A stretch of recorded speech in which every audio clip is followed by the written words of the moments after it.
дар оғози даври дуюми чемпионати Тоҷикистон миёни дастаҳои Лигаи Якум бошгоҳи ҳосилоти ноҳияи Фархор дар майдони худ дастаи Барқчии шаҳри Ҳиссорро қабул намуд.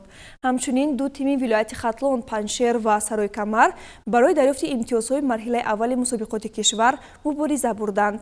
Тафсилоти бештар дар гузориши ҳамкорони мо.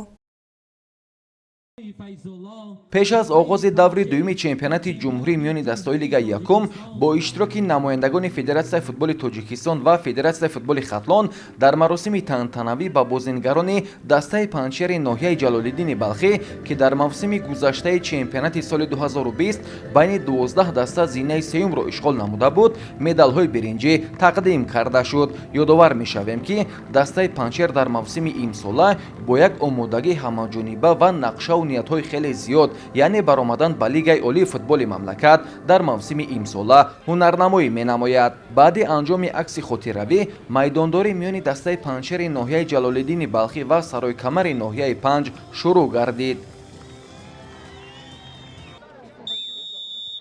дар қисмати аввали рақобат бозингарони дастаи мизбон ташаббусро ба даст гирифтанд. Ҳамин буд ки дар дақиқаи 25 ҳамлавари ин даста Насим Маҳмадқулов тӯбро вориди тури дарвозаи меҳмонон гардонид.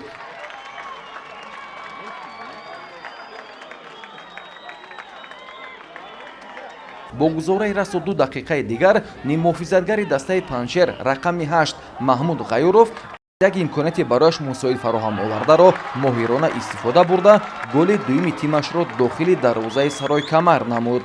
қисмати дуюм бо натиҷаи 2-0 хатм шуд. дар лаҳзаҳои аввали пайти дуюми вохӯрӣ бозингарони дастаи Саройкамар ба ҳуҷум баромада голи аввалини дастаро дар мавсими имсола дохили дарвозаи рақиб намуданд. муаллифи ин гол ҳуҷумкунанда Шарифҷон Раҳматов дониста мешавад. ҳамин тариқ вохӯрии ин ду даста бо ҳисоби 2-1 бар суди бозингарони дастаи Паншери ноҳияи Ҷалолиддини Балхӣ ба поён расид.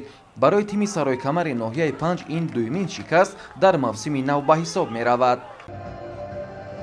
дастаи ҳосилоти Фархор дар даври дуюми чемпионати Тоҷикистон байни дастаҳои Лигаи Якум бо яке аз рақибони пурқуввати мусобиқот дастаи Барқчии шаҳри Ҳиссор андари майдони рақобат шуданд. бозии мазкур дар варзишгоҳи марказии ноҳияи Фархор баргузор шуд ва дастаи соҳибони майдон аз аввали рақобат бартариро ба даст гирифта пайваста дар хатти ҳуҷум қарор доштанд. ёдовар мешавем ки голи нахусти имрӯза дар дақиқаи 35-уми бозӣ аз ҷониби соҳибони майдон ба ҳадаф расонида шуд. баъди як ҳуҷуми бобарор аз тарафи рости майдон ҳамлавари ҳосилот Далел Чолов тӯбро ба ҷаримагоҳи меҳмонон партоб намуд ки имконияти ба амаломадаро сарбони дастаи соҳибони майдон Хайрулло Азизов ба гол анҷом дод. дар идомаи бозӣ бошад саъитараш бо гузашти 5 дақиқа ба ҳамлавари дастаи меҳмонон имкон фароҳам гардид ки баъди як ҳамлаи бобарор ҳисоби бозиро баробар 1-1 намоянд. қисмати аввали бозӣ бо ҳамин ҳисоб ба анҷом расид. дар қисмати дуюми бозӣ бошад ҳимоятгари дастаи меҳмонон дар ҷаримагоҳи худ бо даст бозӣ намуд ки баъди иҷрои ин ҳаракат довари марказӣ зарбаи 11 метра ё худ пеналти таъин намуд.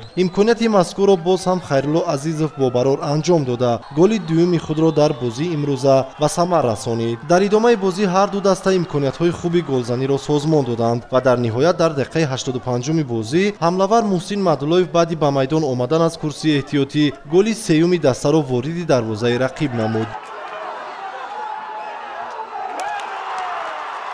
ҳамин тариқ бозии мазкур бо ҳисоби 3-1 ба анҷом расид ва дастаи ҳосилот бо ба даст овардани 6 имтиёз бо дастаи ҳулбуки ноҳияи Восе дар садри ҷадвали мусобиқот қарор гирифт.